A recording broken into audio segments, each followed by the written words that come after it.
I'm Christos Carras. I'm the Executive Director of the Onassis Cultural Center in Athens, and the Onassis Cultural Center is a proud partner in the Sounds Now project.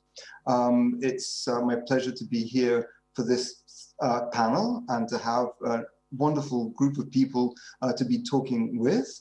In alphabetical order, Sandeep Bhagwati, who I won't introduce again because we just had the pleasure of an amazing keynote from him. He won't be actually making a presentation on the panel, but as soon as the other three panelists have made their contributions, I'll ask him to make his own contribution as well. George Lewis, who's a professor of American music at Columbia University, is a fellow of the American Academy of Arts and Sciences and the American Academy of Arts and Letters, a corresponding fellow, of the British Academy, a MacArthur Fellow, and a Guggenheim Fellow. George Lewis's compositions have been performed by ensembles worldwide, and he holds honorary doctorates from the University of Edinburgh, New College of Florida, and Harvard University. And it's been a great pleasure to work with him many times in Athens as well. Elaine Mitchener, born and raised in East London of Jamaican heritage, is a contemporary vocalist, movement artist, and composer. She's a founder of collective electroacoustic trio, The Rolling Calf. Her sound works are held in curated collection by George E. Lewis at Darmstadt Festival and also featured at Holland and Ruhr Triennale festivals. Her works, such as Sweet Tooth and The Then plus the Now equals Now Time, seek to confront us with the history and persistence of colonial power. Anothai Nitibhon from Bangkok in Thailand is an educator, composer, and curator who bases her musical research on the idea of the intercultural dialogues between cultures through works of compositions, performances, sound installations, and exhibitions. She is chair of the postgraduate program at the Princess Kalyani Vadhana Institute of Music in Bangkok, Thailand, where she has also hosted an annual international symposium and ASEAN Youth Ensemble project.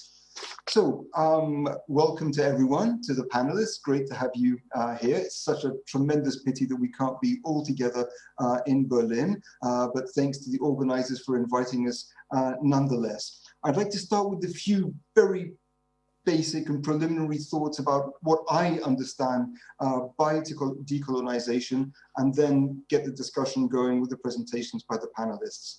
So in my mind, decolonization is not the same thing as promoting diversity, equity, or inclusion within an institution. The lack of diversity and inclusion is, of course, a result of colonial history and the continuation of coloniality, but it would still be possible in theory to have a really diverse program and still not have addressed decolonization at all. Secondly, decolonial practice is not the same thing, to my mind, as bringing non-Western forms into the Euro-American art world or celebrating multiple modernities or altermodernities. These strategies, I think, in the eyes of decolonial theory, maintain a subject-object relationship, whereas decoloniality is Creole and hybrid. Thirdly, decoloniality brings a more radical and horizontal critique of Euro-American modernity into play. I would say that it has three fundamental moments. First, spotlighting the organic relationship between the European Enlightenment and modernity on the one hand, and colonial power in the many ways it has been exercised since the conquest of the Americas on the other hand, and rectifying the contemporary distortions that this causes. Secondly, understanding the epistemic consequences of this coloniality, the eradication of knowledge forms and cultures, and the establishment of canons in theory, research, and art that, whilst having very specific sources in Europe, claim universality, and consequently making efforts to de-link from and unlearn these canons. Thirdly, producing new creative work, again in theory, research, and art, that emerges from a primarily local collective struggle to valorize alternative forms of knowledge and practice. Finally, decoloniality is not just a theory. It aspires to a new configuration of the lived world, a real tout monde, to quote Glissant. Even if this probably will always remain a horizon, there being no point at which this work would be finished. But above all, there's a real need for actual restitution and reparation. And I would end on a phrase by the curator Yvette Mutumba, who says that real decolonization has to hurt. So I'd like to give the floor first to George Lewis. George, the floor is yours. Off you go. Well, thank you, Christos. It's happy to see everybody. Well, I can't really see everybody, but in any event, thank you for inviting me to come and to be a part of this. You know, I was reading the website, which says something very different from what Christos said, and I think maybe it should have been there as well, because he had a lot of helpful orientations to this whole topic of decolonization.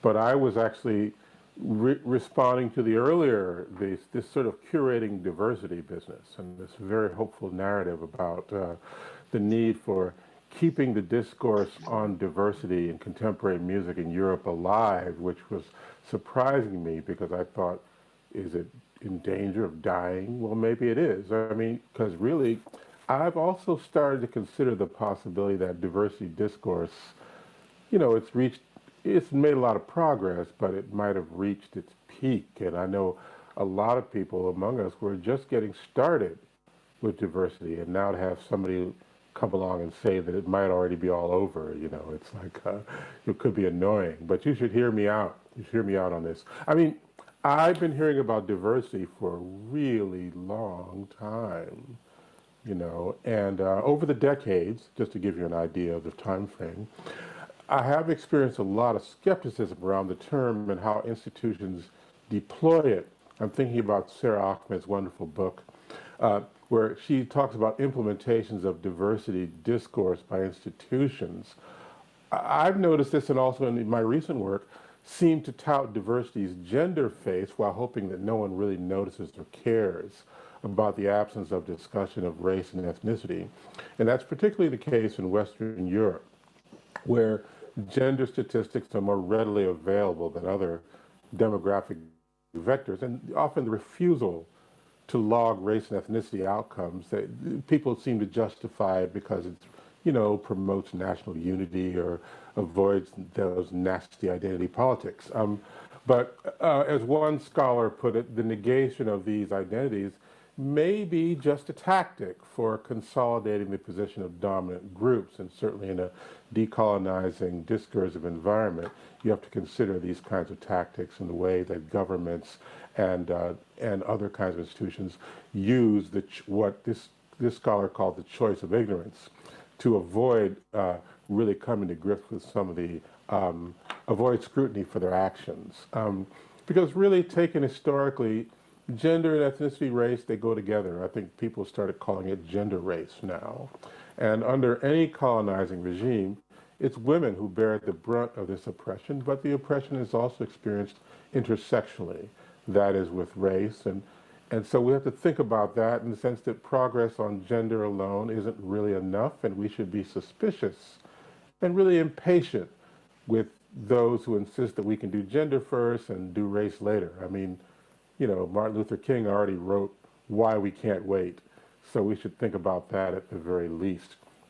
So now I want to get to decolonization a little bit. I only have a few minutes. In 2012, I collaborated with the sound art collective Ultra Red on a very interesting project. We were considering this question: what is the sound of freedom? What is the sound of freedom? And I was reminded of this when I read an interesting interview in Outer National. The website links to this, and it's Wie klingt Kolonialismus? You know, what's the sound of colonialism? And I read a lot of cool stuff there, but I feel like we already know what colonialism sounds like. I mean, we hear it at a lot of contemporary music festivals already. But the composers and the improvisers aren't really the ones producing the sounds of colonialism. Rather, it's the music curators, I think, who have been composing and improvising colonialism. So what I think we should try to discover is what decolonization sounds like. I mean, how could music curators start composing and improvising decolonization? What would a decolonized curatorial regime sound like? Now, we sort of know already, in a sense, what it would look like. If you think about Document 11 in 2002, where the Nigerian curator, Okwuenwezor, became the first non-white curator of the festival. Now, surely there's no reason why contemporary music festivals and other important institutions that support it couldn't do the same, and why don't they do it? You know, just say that straight up. And I've suggested the model of creolization as a way toward creating the sound of decolonization. Of course, I really chose this metaphor because it specifically references race and the multinational. A creolized contemporary music culture is not going to be race deaf. It's going to be race aware. So what I ultimately expect is that, like colonialism, we'll be able to hear decolonization in the everyday life of sounds heard at festivals large and small. And so maybe we can rename diversity, just simply rename it as New Music Decolonization. So for the rest of my brief period here, I want to talk about 8 difficult steps. New music decolonization in 8 difficult steps. I was going to, not 8 easy steps. At first it was going to be in 10 easy years. And then I thought, well, people are very impatient, so I don't want to do that. Who knows how long it could take, but it's not going to be tomorrow, I can tell you that. Okay, step number 1, move beyond kinship. Sarah Ahmed writes, an institutional logic can be understood as a kinship logic, a way of being related, staying related. Institutional whiteness is about the reproduction of likeness. Institutions are kinship technologies, a way of reproducing social relations. So you get that in music too. I mean, genre, kinship, usually co-present. It's even predicted by the root, you know, gen, genetic, genotype, you know, even gender. I mean, genre markers like improvised music, classical, zeitgenössisch und so weiter, you know, those are also about the reproduction of likeness. You know, and they end up being like the Procrustean bed, you know, the thing where if it's, you know, it's like the rack. If it's too small, you stretch you out, and if you're too big, they crush you. And so that's especially for artists of color, that is the effect of genre in many cases. And as these kinship technologies, these kinship discourses become adopted as natural by institutions, by festivals, by academic programs, by foundations, they really act as obstacles to change. So that's number 1, give up on kinship. Number 2, give up on meritocracy and invest in new populations. You know, some granting organization festivals, I'm in the US for a few more days before I pop over to Berlin, but right now I'm noticing that some have achieved greater gender and racial diversity than others. I'm thinking MacArthur, Alpert, Herb Alpert, why wouldn't he be the first? United States artists, etc. Others, including some of the most prestigious, and they know who they are, have never, for example, never given an award to or programmed the work of a black composer. Although in the wake of the George Floyd murder, they felt obliged to offer pro forma expressions of solidarity. Here's a sample. We stand with our black colleagues, friends, audiences, artists, and all those who've experienced the vicious history of racism in this country. And we are asking how we can support those voices by giving them a platform through the art we create. This very prominent organization has never commissioned a black composer. So what we used to hear is that these kinds of decisions about commissions and, you know, positions and all that, they are based on merit, but there's really no such thing as the best composer. So the impact of a lot of years of fake meritocracy, decades of curatorial, commissioning, and academic employment and admissions decisions proceeding from what bell hooks called white supremacist capitalist patriarchy, amounts to a kind of investment. You have to think of it in terms of an investment in a certain sector of the society and a complementary disinvestment in other segments of the population. This resulting disinvestment, the results of it appear early on in the very low number of women and people of color that I find in applications for graduate school, grants, academic employment, and as well as poor outcomes in terms of the programming that we see. So that means that what has been called white privilege, a phenomenon that's by no means limited to the United States, becomes a form of unearned equity that crosses gender lines intersectionally. The tragedy is that a lot of really brilliant people, male, female, non-binary, who benefit from this regime are really also trapped in it with everyone else in a system of bad faith. So what happens is the system itself exploits those differences in outcome to try to divide and conquer the cultural population as a whole. So that's number two. Give up on meritocracy, invest in new populations. Number three, diversify school music programs. It seems to be odd to me that curatorial discussions never discuss the pipelines. Yeah, I'm sitting at a big fat university in New York City. I see what the pipeline is. There are all these people, they've all graduated from this and that institution, and they've gone to this and that master class and all that. And, and the applications are almost 100% white, and maybe there are like 15% women in the pool, and so on and so forth. So that is the result of a process that starts way before they get to us. So why can't curators go in and look at that and partner with some of these people early on? For example, you could identify and recruit young composers and performers from non-majoritarian backgrounds and institute early composition programs. This happens a lot in the U.S. We're talking young, I'm talking about 10 years old, 11 years old. They get to write pieces for the New York Philharmonic or something. I mean, these kinds of things, okay? That could happen here. Maybe it already does. Maybe I don't know. I guess I'm going to find out. Maybe you can tell me. Private and public music programs up to the university level should have publicly articulated plans for increasing new music decolonization, and they have outcome reporting. It's not just a matter, well, we're doing our best and we have a nice website, but what have you actually done? How have you documented this? Okay, number four. Is that how you do four in German? I don't know. Okay. I think I know that three, it's not this, but it's this, right? Okay. I learned that on Quentin Tarantino. Well, actually, I knew it before. But anyway, Inglourious Basterds. Number four, encourage ensembles to commission and program in diverse ways, including specific calls for composers of color. That's pretty routine here now. I'm getting constant calls for diversification, specifically along those lines. And some people see that as a form of the hated quotas. But I'm reminded of a bleak story there. I thought I was being discriminated against, so I asked my mother, I said, look, they have Mother's Day, they have Father's Day, why don't they have Children's Day? And she said, guess what?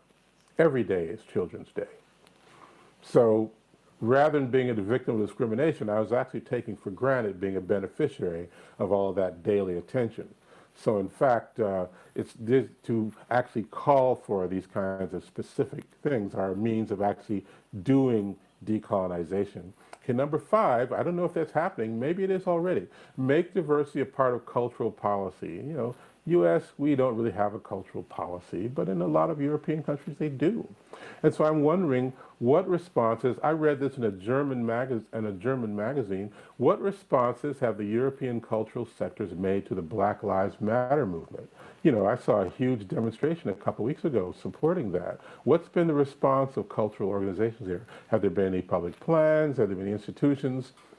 Muhal Richard Abrams, my mentor and the co-founder of the Association for the Advancement of Creative Musicians, he once said something very important. He said, we know that there are different types of Black life, and therefore we know that there are different kinds of Black music, because Black music comes forth from Black life. Well, similarly, decolonized music will emerge from decolonized life, but curators will have to start living these decolonized lives, which new gender-race relationships will produce new sounds. And a failure to hear these sounds, it's basically not only a form of sensory deprivation, but also it's a form of addiction. It's an addiction to exclusion as identity. And you know what happens when you get addicted to stuff? You become poorer, and maybe it kills you. And so that's what will happen to the field if these addictions are allowed to run rampant as they have been doing. Okay, I only have a couple more. Internationalized music curation decisions. Many curatorial decisions, particularly at the most prestigious festivals, are international. They're not local to one country. They're like documenta. So there's no reason why major institutions that tout themselves as international should continue to present these all-white programs. So we need to have curators from non-majoritarian ethnicities and genders and regions, and of course what non-majoritarian is, depends on where you are, but nonetheless we're talking about an international pool. I've been talking a lot about the absence of Afro-diasporic composers on major festivals, and histories and so on, but that's not the only exclusion by any means. So it also is not going to be enough to limit composers and artists of color to low infrastructure commissions while reserving the important commissions for white people. So you have to watch the infrastructure too. When you're talking about decolonization, actually decolonization itself is a kind of infrastructure, but it depends on other infrastructures to work. Okay, number 7, encourage media discussions of new music decolonization. Find ways to talk about it. Radio, television, newspapers, magazine. I mean, in 1980, the Neue Zeitschrift für Musik actually published an article on diversity in the United States music scene. I mean, I'm just wondering, have they published anything about that, about what's happening here? I mean, I don't know. I mean, this is 1980, man.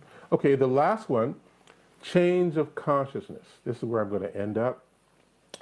I've already suggested that the mental envelope of creolization allows contemporary music to move beyond its Eurocentric conception of musical identity toward becoming a true world music. And by Eurocentric, I don't mean eurological, as the website states. I know the term eurological. I made it up in 1996 in an article. So for me, the term, the eurological could become a part of a project of decolonization. Eurocentric, never. Simplistic, hegemonic, closed, and as my article stated at the time, ethnically essentialist. So what the new music field really needs right now is a mosaic identity that recognizes historical, geographical, and cultural cross-connections, not to achieve diversity, but to achieve, and you music people like this, could achieve a new complexity that promises far greater creative depth. Some of the children of color being born right now, right there in Berlin, right here in the US, will be writing a new sonic chapter in the history of the region and the world, one that recognizes with the philosopher Arnold I. Davidson the true promise of new music decolonization, that multiplication of perspectives means multiplication of possibilities. Okay, so what keeps us from realizing that promise? And I'm just going to say all that stuff we talked about, but also a blockage of consciousness. Without the consciousness, you don't get the rest. And I fear that diversity discourse has led us to a prosthetics of inclusion. Like a clunky metal knee replacement. I know about that because I have one. Instead, what we need to do is to invent, well, it's not that clunky, actually. I thought the guy did a brilliant job, but there are other clunky ones. But what we need to do is right now, we need to invent a new we.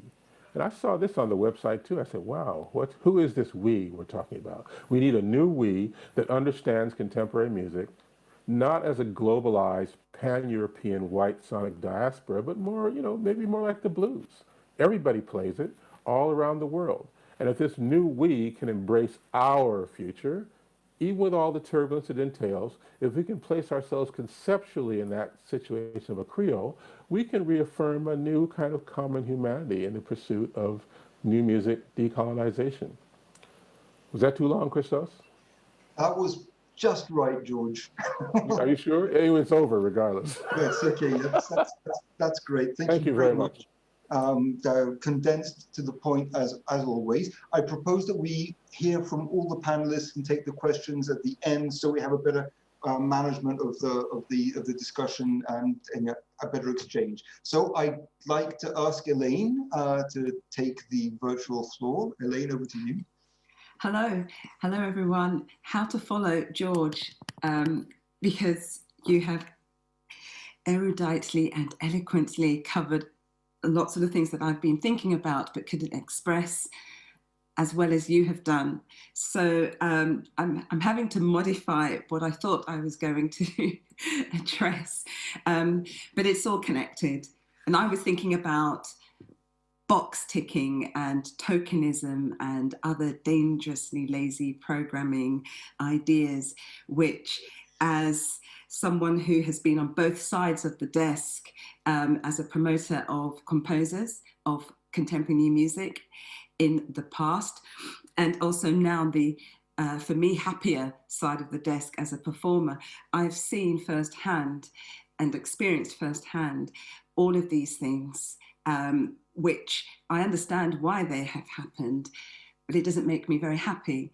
And I think at this point in time that we need to interrogate and to call to account curators and professional artistic directors about how they are making decisions on the kind of exclusive programming that they're presenting in the 21st century, and why they are reticent, reluctant, or afraid to be representative in the kind of music that they want to share with the general public.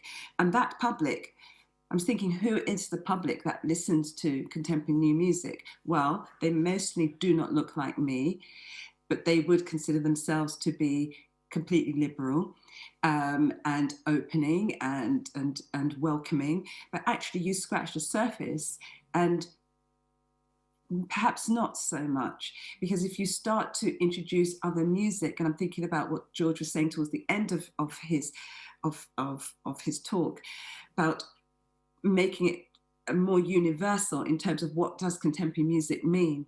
What does it sound like? It is a new music. It is not steeped in the past canon of what white Western classical contemporary music.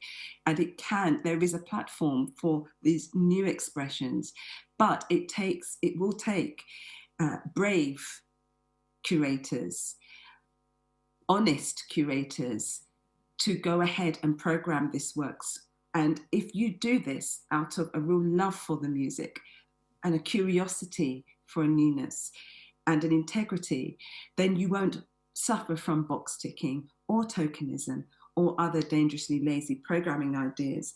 And as a provocation, I'm thinking about wresting that the power that curators have to curate programs, and handing that to the artists. And then I thought, well, not all artists want change as well.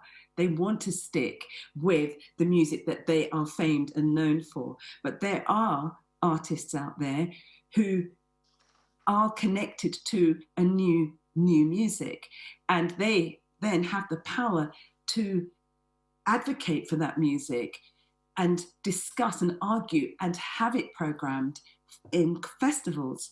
I don't want to kind of put myself forward, but I'm just thinking about a project that I was asked to put together.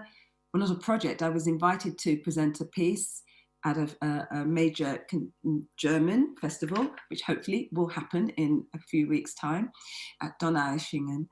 And I was invited to present a work, and I didn't want to create something of my own, but what I wanted to do was to present a program of work which I felt represented contemporary new music in the 21st century, and that in my mind was representative. So because of that, I've been working with pieces written by composers from the African diaspora as well as European Western traditions. But they are looking at the writings and the ideas behind Sylvia Wynter, who was a Jamaican cultural theorist and feminist. And so it's about being human. And I listened into the last discussion before we opened with this symposium, and I don't know the name of the composer from Switzerland, but he talked about curators being human, and I completely understand that. If you are not engaging with society, if you're closed from what is going on around you, you cannot possibly program work that is relevant. And what I mean by relevancy is that it is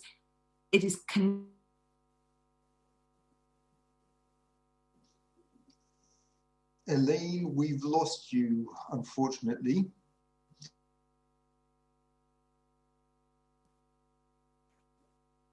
Let's see if we can do anything. Not much. Elaine, can you hear us? Can you write something in the chat if you can hear us?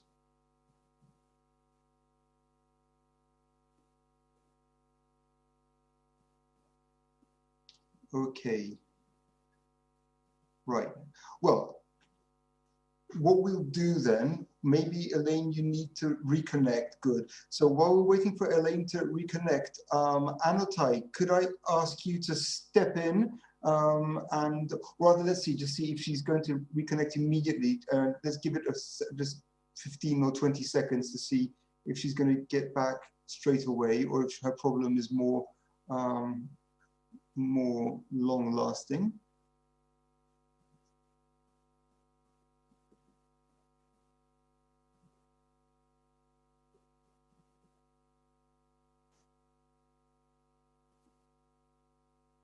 Okay, right. So, Anothai, maybe we open up we put a pause on Elaine's talk for while you do your presentation, since you are online, and then we'll ask Elaine to catch up again with her train of thought afterwards. So off you go, Anothai. Sure, thank you. So can you hear me okay from your side? Okay, wonderful. So might be because I'm on the opposite side of the earth with you guys in some way, and the context that I'm facing in Bangkok might be a little bit different from what you are experiencing in Europe or in the United States.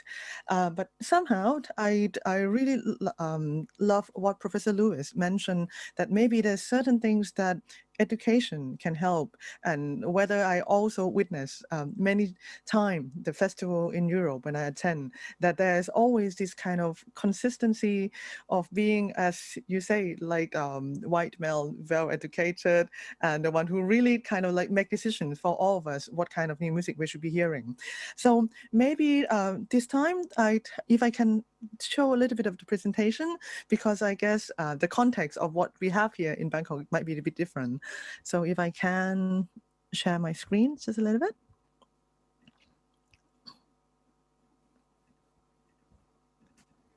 So what I'm proposing today might be a little bit provoking from my side.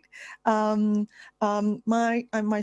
my name is Anothai Nitibhon, and I'm working in the Conservatory of Music in Bangkok, and I'm also hosting the international symposium in our schools. And in some way, the ideas of how we're hosting the international symposium is not really going together with the goal of the school at the beginning. Why?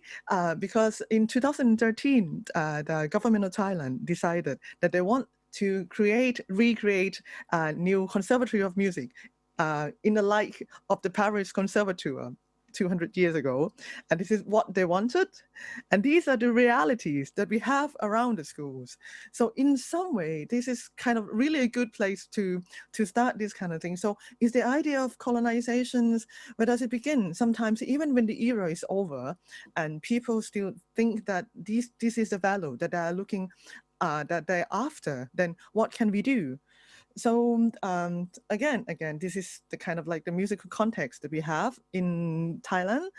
We have kind of like very limited number, only certain group of classes of people who are actually listening to classical music and traditional music, jazz, and of course all these kind of like contemporary local music that we have. That we call luk tung, so it's kind of like house music, those kind of things. So the next part, so maybe you might know that Thailand was in some way weren't colonized during the time in the 18th and the 19th century, but I wouldn't say that we weren't like completely uncolonized. So I grew up in Thailand not knowing about this idea very much. I learned about history of the country around, but really this concept was not really understood as a child.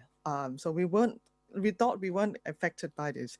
So whenever we heard of the word colonizations, we always think of maybe it is the ideas of like that some certain countries are taking over, reaping benefits and all this kind of thing in the country around. We can see a lot of sad story of the country around us.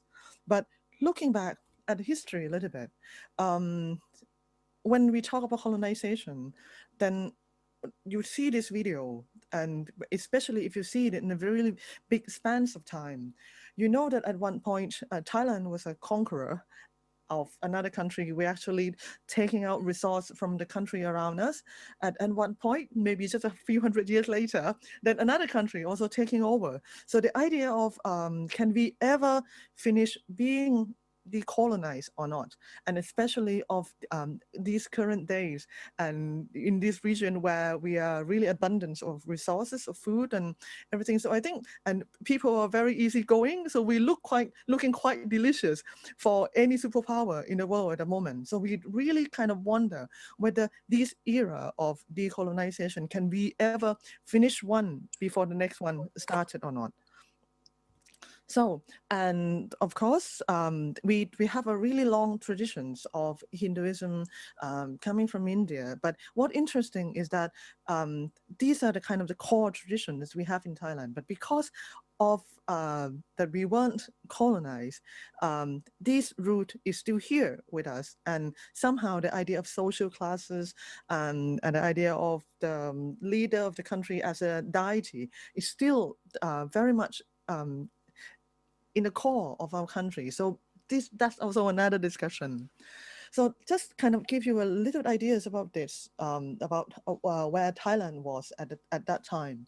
And you might know that this is kind of like the person, in Thailand we have these traditions that the person who bring in cultures from other cultures, or the, say, people who are curated our history, well, the one who are in power. So maybe let me bring in these ideas a little bit, that the person in power is the one who sort of like working as a curator to the culture in our own country. So, and this is the guy, you might be familiar with him in these pictures more. See, so the king and I, of course, this is King Rama IV.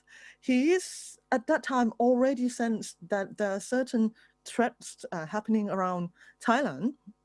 And what he did, I think, let's see past all those kind of like historical mistakes and all those kind of things, but just to see this picture a little bit, he was thinking of educating his young sons of all these changes in the region. He himself, you can see from these pictures, so these are the pictures in the throne hall, he promoted the ideas of different religions. He promoted the idea of science. He himself calculated the eclipse to the precise minutes. So it means that at that time, he already adopted the idea of science, which is in some way against the belief of Hinduism that really take a deep root in Thailand. So he was lucky because his son took his step. There was one thing that he mentioned to his son just before at the time that they were deciding what to do with all these superpower. He mentioned that it's impossible for Thailand, even when we dug up all the goals, we won't be able to fight all these superpowers, because if we buy weapons from them, when they start fighting with us and they stop giving us weapons, then we already lose a war without starting one. And the only thing that we can fight these kind of things is the true heart, true words, and wisdom. So that's why he was trying to get people to educate. And you can see in his son, he's so this is when already kind of like the ideas of decentralizing the government. He actually finished the ideas of slaveries without bloodshed, but at that time, around us is already starting all this kind of era. And he made this visit to Europe, befriend the Tsars, and this is possibly because of making connection, making friends, knowing even the enemy, in order to understand or take a better position, better understanding of his own country. His son, the next one, he went to study in Oxford, came back, bring back a lot of Shakespeare's theater and translated it into Thai, sometimes with mockery, sometimes with new interpretation. But this is the way of introducing different cultures to Thai people. The next one, even though he brought in the ideas of orchestra, he hired a German musicians who came teach music and conducted the orchestra, created the radio station, but at the same time, he still practices his Thai musical instrument and compose Thai traditional music along the way. And of course, this is the one that our former kings who just formally passed away in the last few years. At that time, he brought in the idea of jazz music into Thailand. And one thing that I really like about his idea is that instead of just only performing the music that is already existed, he wrote songs. He's a songwriter. He wrote 40 songs, more than 40 songs. And these are the music that actually in some way very cleverly bounded people of Thailand together. And this is one of the things that I really like, is that he always go and perform for university students in the thousands. So this is the way of kind of like engaging public into music making, even though it's a new thing. He created ballet. Him and his wife, also with the guest choreographer, made a ballet based on that story from Thailand, but using all these kind of ideas from the West. And you can see just this a little bit. So this is kind of like these kind of changes, not only kind of stuck in the palace, but it is also happened around the city. And this is one of the ensemble. You can have a look a little bit.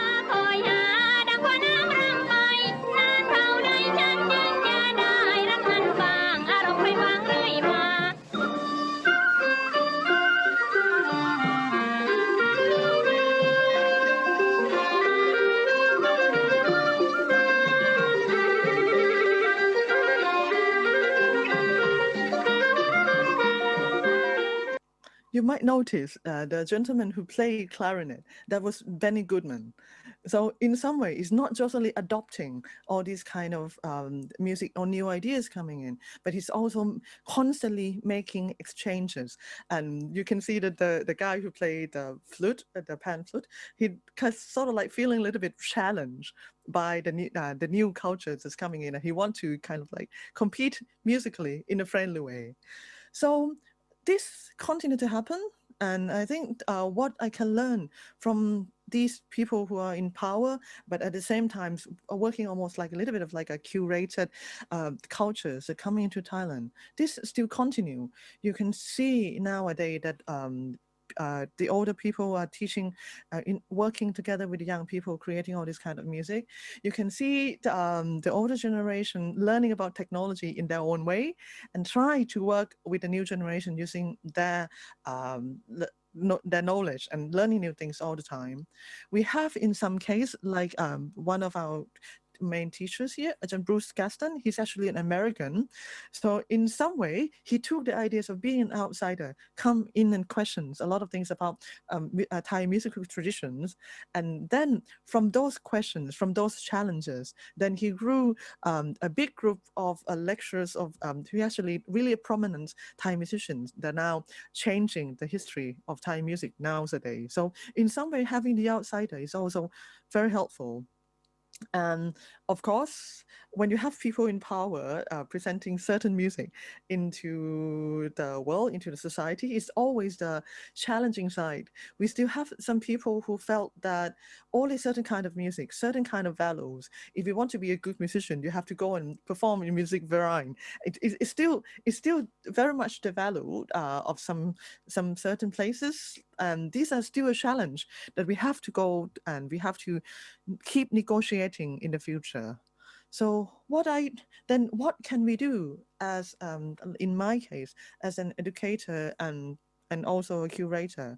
So what we did, this coming from the program that we have in our institute now, so it's the Asian Youth Ensemble. So what we did is that, exactly, we invite young musicians to come, commission them to write pieces, allow them to actually exchange ideas, making mistakes. And I have to say, sometimes some of the piece is impossible that as a curator, we like everything that people kind of like share. And especially we have to be quite patient that these kind of things take times and a lot of mistakes. We should encourage people to make a lot of mistakes so that they can learn. And we just had one discussion between Korea, the Philippines, and Thailand, and today, and one of the Filipino musicians mentioned that she was so scared when she produced her piece in Bangkok, because I mean, if she had done something like this in the Philippines, it wouldn't work at all because her teacher wouldn't like it. But it happens that in Bangkok she met with the Filipino friends, and that's possible. So sometimes you have to allow this kind of young people that they might not be sure of it. They wanted to try a little bit, and then so maybe you create a safe space for people to meet and share. And you have to also, I mean, in our case, we also have to challenge the authority a little bit of their understandings of self-imposed colonizations. They wanted the orchestra. What can we do with the orchestra? So these are the kind of negotiation that even as a curator, and especially as a curator, we have to negotiate a lot. Sometimes people will kind of like really disagree with you, but sometimes you have the audience on your side. The other things that we always do is that we always engage people in the community in any kind of works that we do. We already kind of like in our own, in our program at the university, we actually ask the student to take music for society as part of their accredited study. They have to work. It's kind of like, it's a rule that they have to work with the people in the community. And you can see one remark that I would like to make here is that we had one chance, we have to perform one of the graphic scores in our symposium. And it's impossible for me to convince any of my voice students to do it. But surprisingly, the senior choir took it up voluntarily and they really enjoy it. So sometimes it's because they don't have any preconceptions of what contemporary music mean. And if I had the preconception that they wouldn't be able to sing, then we won't have that concert at all. So as a curator, I took a little faith on the audience and believe that they will give me new perspective of new music even. And we had a really wonderful concert and everybody remembered it. So this is still, I think, is still an ongoing things. What can we hope for as educator, as a curator? We have to keep learning. We have to keep challenging ourselves of things that we don't like. Keep asking ourselves whether is the things that we are doing is already the correct things or not. And as you said earlier, that collaborating between people of different ideas is really helpful.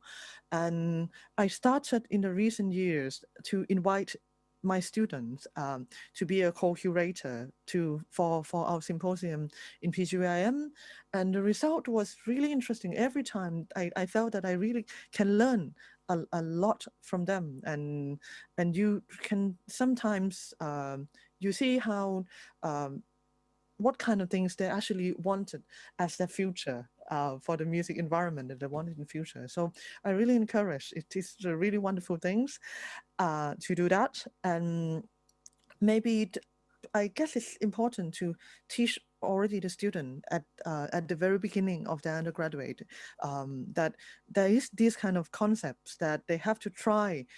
There's a lot of these kind of suppressions in music schools. We have to say that, and a lot of ideas that what can be done and what can't be done. So if we can help with this all these kind of dilemma, giving them a lot of chance to make mistakes, and that might help.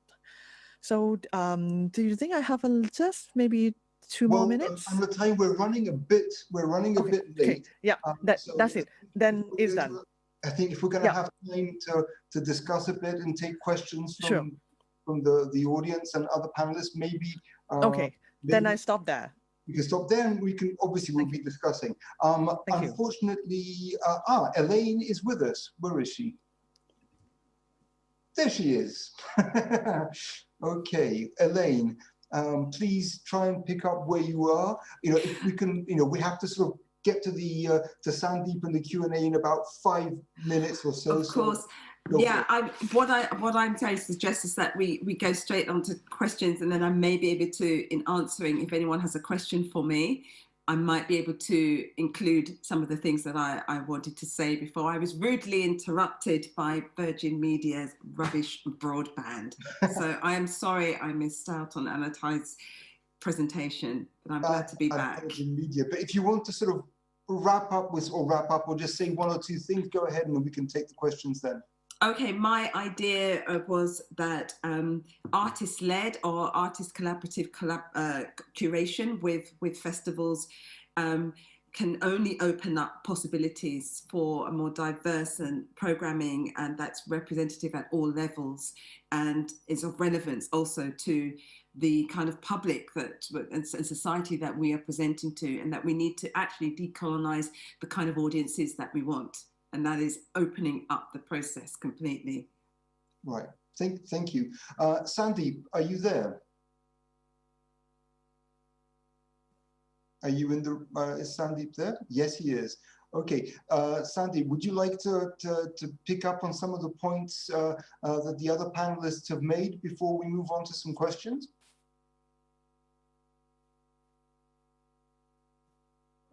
Microphone? Where's the microphone? Here. Hello? Yeah. I would like to tell two stories that have to do with a lot of what people have said, and I'm very grateful for especially the 8 points by George, which wrapped up a lot of the issues that are really important. I saw, a few days ago, I saw a video by Carras, an artist, who had made an interview video about decolonization. And in it, Bénédicte Savoy, who is also well known to Berliners, I think, she's leading the discussion in many points of restitution and decolonization in museums, told the story of how at the Vienna Congress in 1815, there was this big discussions about the art that had been looted by Napoleon. I alluded to it in my keynote. And of course, the French didn't want to, it was not Napoleon anymore, it was the French government now who owned these artworks that were in the Louvre. And the countries around Europe wanted to have them back. Germany and different German countries and England and so on, they all wanted, Netherlands, they wanted their artworks back. And the French didn't want to give them back, so there was a complicated discussion. And some compensations were discussed and so on. And finally, there was this very clear statement by the other states that said, we need you to give them back, because only if you give them back, you will acknowledge that you're not an empire anymore. And that is, I think, also at the root of decolonization is, for me, this realization that the model of governing the world that has pervaded, international relations over the last 100 years or 200 years may be not valid anymore in the same sense, and that the symbolic transfer of power to other actors may be not enough, but it needs an actual power of actual transfer of power, where we do accept in certain situations that the people who decide and define things are not the same people that were deciding things before. So in a sense, what George has said and what all have said, that there's that we need the decision-making itself, the education, the decision-making itself to be changing hands in many ways, not only symbolically and not only metaphorically. I like the quote that Raven had quoted, that decolonization is not a metaphor. It's a fact, it's giving back land. So that's the first story. And the second story I want to tell is inspired by Anothai's, hi Anothai, Anothai's story. It's about an ensemble that came into being in India when I was in Pune. Pune has a liberal arts university called Flame. It's in the state of Maharashtra, and the university was built by two software billionaires who wanted to have a new school, and they obviously it was a kind of Master of Business Administration school, but they insisted that the school should have a liberal arts education, and that everybody who actually did business should also study art, practical art making. So you always have to enroll in practical art making classes when you study there. And this was the first school in India that had a course on extra Indian music, on music outside of India, which, because Indian music is not taught in universities and schools generally, so it was a novelty to have a course in that anyway in the university, and then in addition a course on extra Indian music. And I was asked to teach the course on European music, which I found very funny, but So I taught that course, and there were always some people sitting in the back who were older than the students, and they were. I didn't know who they were, but you know they looked very interested, and at some point, I think it was one of the lectures about fluxes that I gave, fluxes and the experimentalists and so on. One of them came up after class and said, "Well, I'm a local musician, traditional or Hindustani musician, and why don't we do fluxes? Why is that we in our tradition don't do something like this, experimentalism? And could we try this? And could you stay a few days longer and sit down with us and just try to make something?" And that was the birthing moment of an ensemble that is still working in Pune, ensemble Sangeet Prayog, which means music of exploration, so experimental music. And in this ensemble, the interesting thing for me was that the idea of what is an experiment was developed totally from within the Indian tradition. So the thoughts of what would be revolutionary were with reference to their own tradition, not to, they didn't want to emulate John Cage or anyone else. They didn't want to have a Yoko Ono movement there or something like that. They wanted to be experimentalists from within their tradition.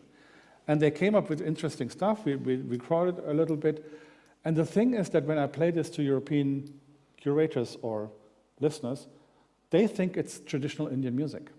Because the gulf is so far that for them, the things that the Indian musicians don't want to publish, we have a CD that we cannot sell because the Indian musicians, that if we start putting this out on the market, our careers will suffer because it will be seen as sacrilege to make this kind of things with our tradition. So it's there, there's a physical object that cannot be sold, but only given as a gift to trusted people. And so they feel that they're so far out that their careers are in danger. And here people feel that it's too traditional. We cannot show this to a Western audience. And that, in a sense, is one of the stories that for me also encapsulate this problem of diversity. That's not a problem of diversity, it's a problem of understanding different epistemologies and being able to listen to different epistemologies in productive ways. And I think when we have the wherewithal and the means and the presentational means as curators to present such music in another context where people won't think it's traditional and won't just put it away as saying, okay, that's traditional music. We have a lot of that in our series in the yoga center and so on. If that doesn't happen anymore, then then for me it would be a major step in decolonization, and there's no Western musician involved except me, who's going there mainly to sit there and get the money from somewhere and sit with them and listen to them and ask questions. And that's all I do, basically, because I have no idea what they're doing in detail. I just ask questions and say, that works. Now it seems to work. Now you seem to understand each other. I don't know what they do. I just sense that there's something clicking here, and then we can go ahead. So these are the two stories I wanted to tell in response to introduce another mode of talking to. Thank you. Thank you, Sandeep. Do any of the other panelists want to respond to Sandeep's stories? George, Elaine, Anothai?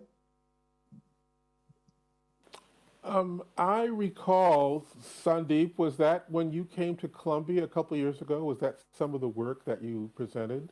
Yes, it was. That was extraordinary. I mean, to see what constitutes experimentalism is always local and based on rather, like you said, rather than emulate. And that's what you started to see in other groups, such as the AACM that I was involved with in Chicago, because you're dealing with the possibility of, you're experimenting with what's local. Or if you think wider about social movements, like my example is always the Great Migration of African Americans, which I consider to be just as experimental as anything John Cage came up with. In fact, it meets John Cage's definition of it, an action the outcome of which is not foreseen. Imagine you getting up one day and saying, well, I really can't stand life in the South anymore. I have to get out. Where do I go? Well, I just start walking. And we don't know what we're going to find when we get there. We got to get out of here. So that's a huge kind of experiment. It's also a decolonizing kind of experiment. So I resonated with that. Seeing that again reminded me of what experimentalism is really about. Thanks. I'd like to ask a question which connects with a question that's on the Q&A from the audience, which has to do about other fields of artistic activity. And I think both George and Sandeep in his keynote mentioned work that's been done in the visual arts field. And I've often wondered, it's true, the visual arts world and the theater and dance world have been much more active in addressing these issues than the music institution. I'd love to hear if anybody has any theories why the music world has been so recalcitrant in facing up to issues like this. Does anybody have anything to answer to that?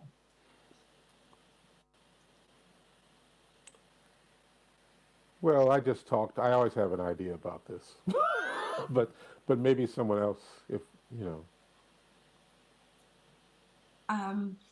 I'll posit Elaine. an answer. Yes, I think it's down to fear, and also there is an issue about money and wanting to a concern about the kind of audiences, whether or not there's this kind of preoccupation of having a completely sold out auditorium or space wherever the music's being presented.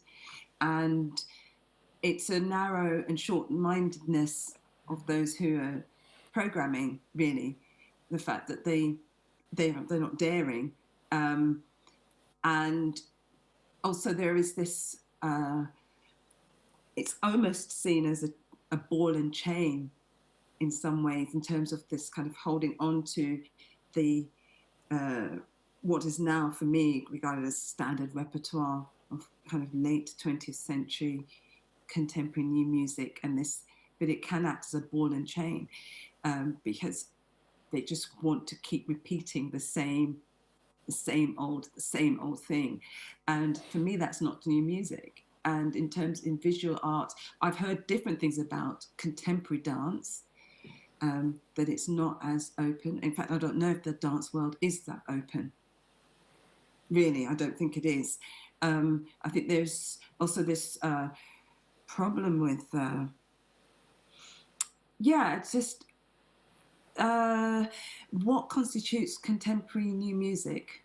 Should it reflect something that is more, that has a strong cultural identity? So if something, for example, if something has references to reggae or dub music and it's going to be performed at a major contemporary new music festival, can that piece stand up on just a normal, basically just in a normal concert, or does it need to be sidelined to something that, it's the cultural aspect of that festival, or it's a late night event where we're doing this kind of fusion thing? And I think that is the problem, because those who are programming, their minds aren't open enough, and experimentalism takes on many forms, and there are cultures that are performing in an experimental way, in musically experimental way, but they're not thinking of it as contemporary new music. They're just experiencing and playing music and presenting it.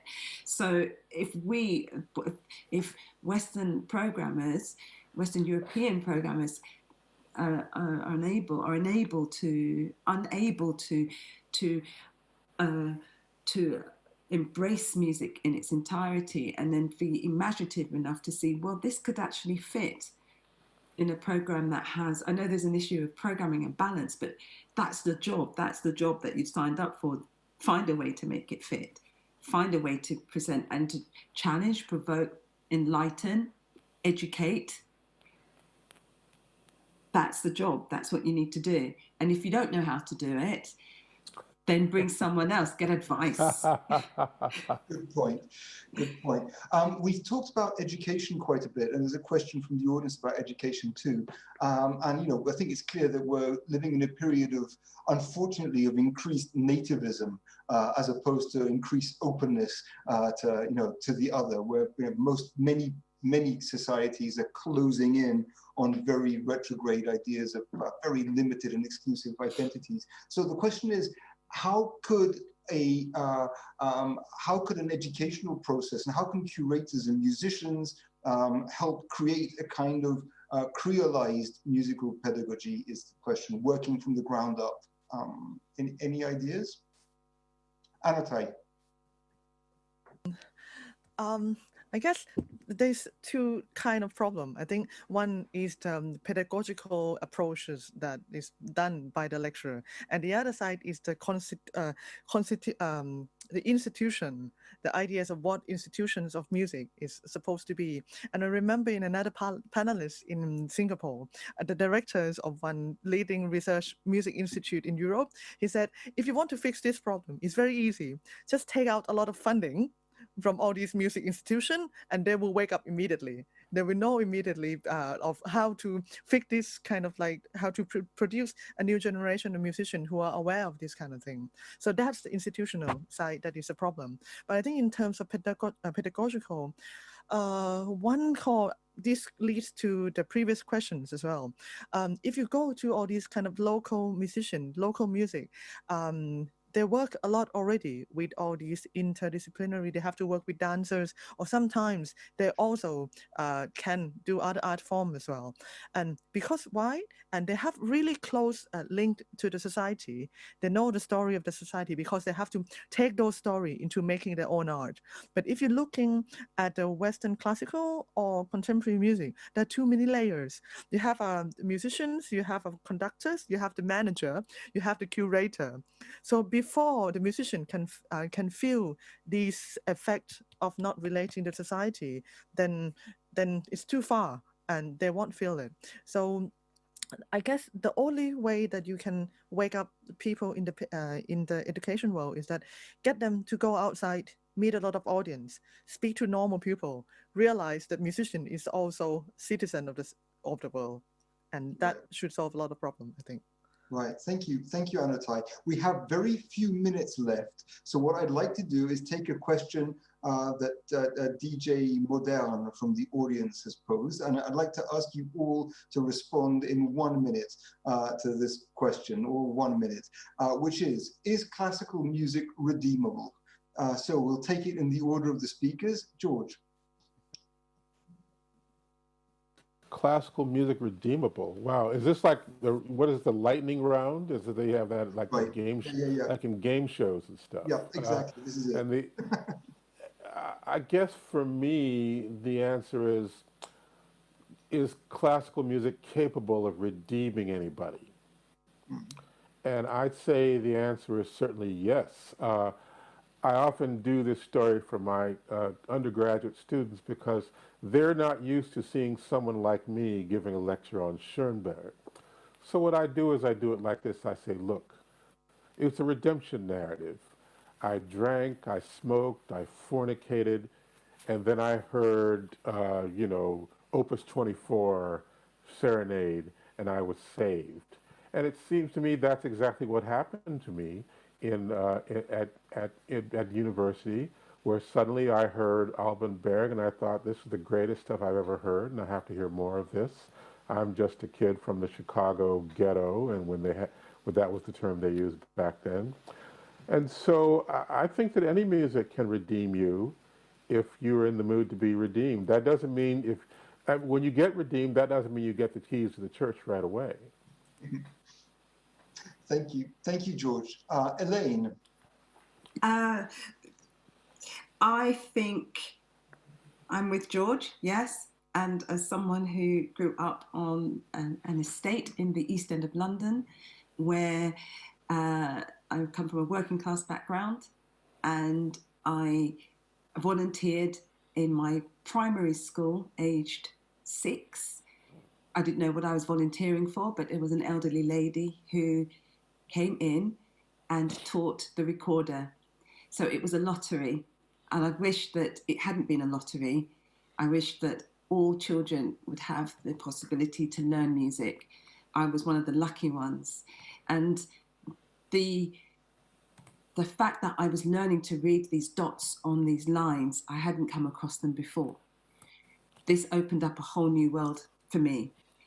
And yes, it showed me the possibilities and expanded my mind. So yes, it can redeem people, but like George, I teach in an institution where the postgrads and undergrads are not used to coming across someone like me talking about experimental music.